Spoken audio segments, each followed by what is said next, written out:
Abraham and Sarah had a very interesting relationship. Actually, their marriage inspires me so much.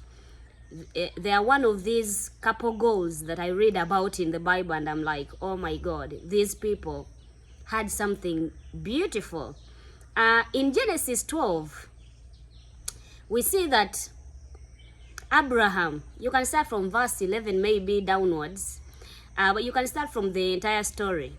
When Abraham was going into the land of Egypt, he was like, you are so beautiful, these men will kill me, so I'm asking you, spare my life. When they ask you, tell them you are my sister. And we don't see Sarah arguing with her man, no. We don't see Sarah arguing with her man. She just does what he told her. Even when the officials from the palace of Pharaoh came and got her and took her to the palace, she went with them. She did not out her husband by telling the truth that now I am not her sister, I'm the wife. She went with the plan they had, the both of them, in the beginning. And I'm like, oh, beautiful.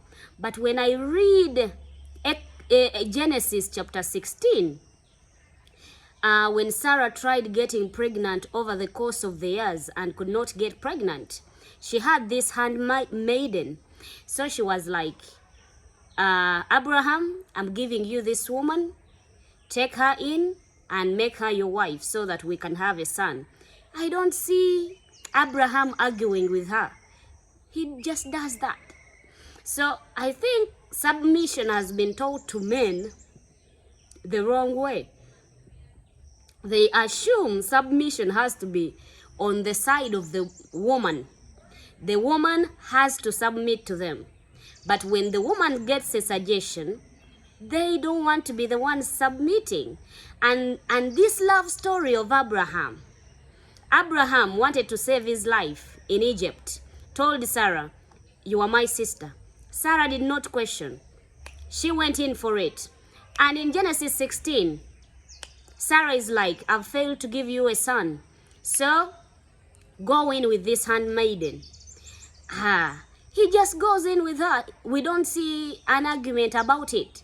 These two had an arrangement of, you listen to me, I listen to you, period. And this is the most beautiful marriage. I think this is why God wanted them to have a son together, because this is beautiful. They had their submission was not only on the woman. So most men have been taught this. The wife has to listen to you, but you don't have to listen to her. And then when a woman is taught that and she does it for a very long time and you don't listen to her as the man as well, she gets suffocated in the long run, frustrated, and she as well starts to fight back because the submission is on her end alone. But Abraham and Sarah, they had their relationship that is amazing. And we see God blessing them, their couple living so long. We see that things worked on for them in the long run. Even when Sarah was like, I've had a son, we should get rid of this Haggai. They were together in their evil, even if Abraham tried to not like it, but then he did not argue so much. He went and asked God, and then God told him, obey your wife. Do as your wife is telling you. I'll make a nation out of your son. So when you see these things, their story, in Egypt, it was Sarah doing Abraham's bidding. And then when we see in Genesis 16, Abraham obeys. I know this was affecting both of them. Of course, Abraham wanted a son as well. But then he would have taken a wife anyway without having to wait to be given a wife by Sarah. But this man was with his barren wife who could not give him a son, and he did not look at anybody. We don't see Abraham marrying another wife until Sarah allowed him. You see how beautiful that is? They had a relationship that should be couple goals for Christians. Submission should not only be taught to women, but to men as well.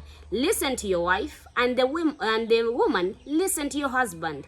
Both of you should be able to make a very good team, not one submitting as it is being taught, and then the other one just seeing things going on and without having to lend a hand. So may the Lord bless you.